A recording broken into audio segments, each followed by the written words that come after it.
কমিটির পক্ষ থেকে উপাচার্যকে বলেছিলাম বিশ্ববিদ্যালয় খোলা রাখতে, হল ভ্যাকেন্ট করা যাবে না। উনি গতকালে জরুরি সিন্ডিকেটে সেই সিদ্ধান্ত নিয়েছেন। সেই সিদ্ধান্ত 6 মাসের মধ্যে উনি চেঞ্জ করতে পারেন না। আজকে যে তোমরা জানো আমরা শিক্ষক ঐক্য পরিষদের পক্ষ থেকে এসেছিলাম। আমরা বিশ্ববিদ্যালয় চালু থাকুক, হল খোলা থাকুক, সেটি আমরা চাই। এই যে সংকট তৈরি হয়েছে, এই সংকটের সমাধান বিশ্ববিদ্যালয় বন্ধের মধ্যে দিয়ে হবে না, আমরা সেটা বলেছি।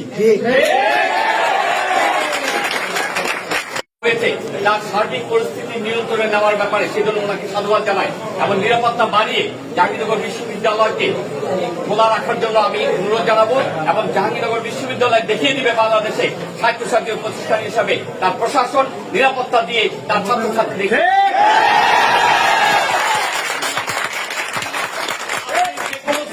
সিদ্ধান্তের কারণে যদি বিশ্ববিদ্যালয়ে একটি ছাত্র আহত হয় অথবা নিগৃহীত হয়, এর দায় দায়িত্ব পুরোপুরি প্রশাসনকে।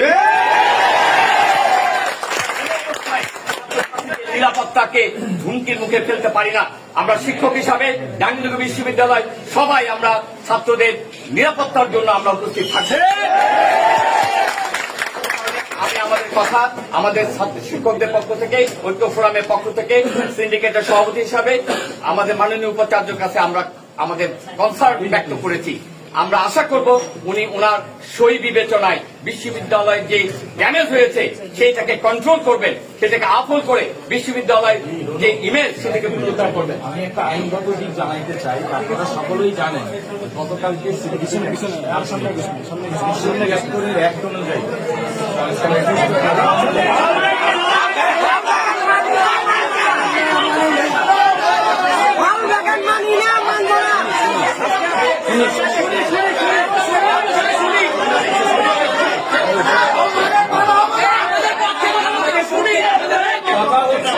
সে নিয়ম হচ্ছে সিন্ডিকেট যদি কোন সিদ্ধান্ত নেয় সে চাইলেও যে কোন ঘটনাপত্র সে 6 মাসের মধ্যে পরিবর্তন করতে পারবে না।